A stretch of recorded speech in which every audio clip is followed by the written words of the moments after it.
The British ship named the Ambuscade dropped anchor in Machias in July of 1777. Men came from all over the entire region to enlist in the local army. The British on the Ambuscade eventually pulled anchor and they sailed away without incident. More British ships sailed into Machias in August of 1777. Even though we knew it would happen someday, we hoped it would not happen anytime soon. When we heard gunshots and saw smoke on the horizon, we knew that it was real and that we would be forced to fight if we wanted to remain free. If we lost now, we would be punished. They would deny us food, they would jail us, or even worse. The women and children were sent into the woods to hide. Some went as far upriver as Old Stream in order to avoid the British soldiers. The women and children from local Indian tribes went with them. Captain Stephen Smith was in charge of the men at White's Point, which was located where Middle River flows into West Machias River. Downriver about a mile was Colonel Benjamin Foster, who was in charge of a few men at Fort Foster on the rim.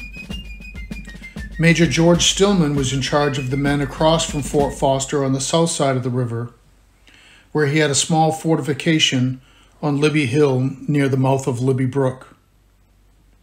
As Machias prepared for the anticipated British invasion, Colonel John Allan met with some of the Indian leaders at the Burnham Tavern.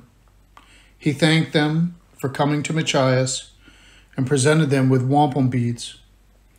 43 Indians were placed on Colonel John Allan's payroll under orders from George Washington. As the British ships moved upriver, the largest ships found the water was too shallow. The British soldiers were transferred to the HMS Hope because it drew less water and could go further upriver. Some of the names of the other ships were the HMS Rainbow, the HMS Mermaid, and the HMS Blonde. When one of their ships struck the boom chain across the river, it could not go any further. Colonel Foster's men wanted the element of surprise and opened fire on the HMS Hope from the north side, and Major Stillman began firing from the south side. British Captain Dawson landed men from the HMS Hope just 100 yards below Fort Foster. The large number of soldiers overran the local men in the fort. Some of the British figured out how to part the boom chain, while others looted and burned 2 nearby American homes and barns. The Scott family lost everything that they owned to the British fires. Imagine settling a place and investing all you own into it, and then to have the British steal your goods and burn your house and barn to the ground. The people of Machias were quickly feeling the cost of fighting for liberty and freedom. The British had invaded Machias for 3 years in a row. They had shed blood of Americans here in Machias. Some men had died from the British musket balls. The British had stolen 5 of our fishing ships, and they had stolen our food. If we fail to see victory, we will be doomed.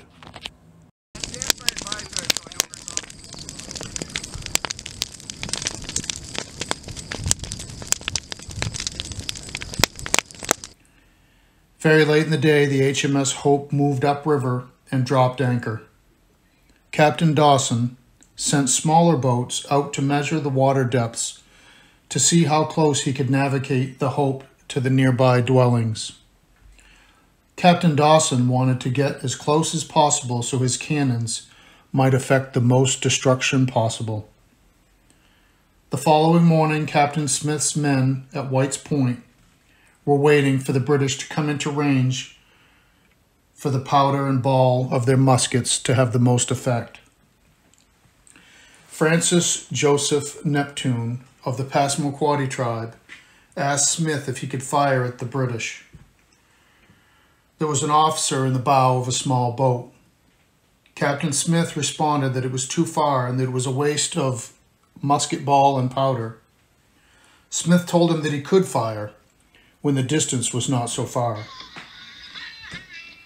Neptune quietly snuck out of the fortified earthen berm and crawled through the marsh hay to the edge of the water near White's Wharf. As soon as he stood, Neptune fired, and when the smoke cleared, the British officer was still standing on the bow of the boat. Neptune is reported to have yelled to Captain Smith, "Certain me hit him next time, Captain." Chief Neptune hastily reloaded powder and ball, pulled back the flint on the smoothbore musket, and when he pulled the trigger, his second shot hit its mark, and the British officer fell off the bow into the water. The Indians that were scattered amongst the men of Machias along the river banks began to shout in celebration of the miraculous long shot that their leader had taken. The men fighting alongside the Indians also became excited, and they began to yell too. It sounded like thousands of Americans were in the river valley and ready to take on the entire Royal Navy. Captain Dawson was likely thinking about the rumors of large stashes of arms and ammunition in Machias. The British also dreaded fighting the Eastern Indians.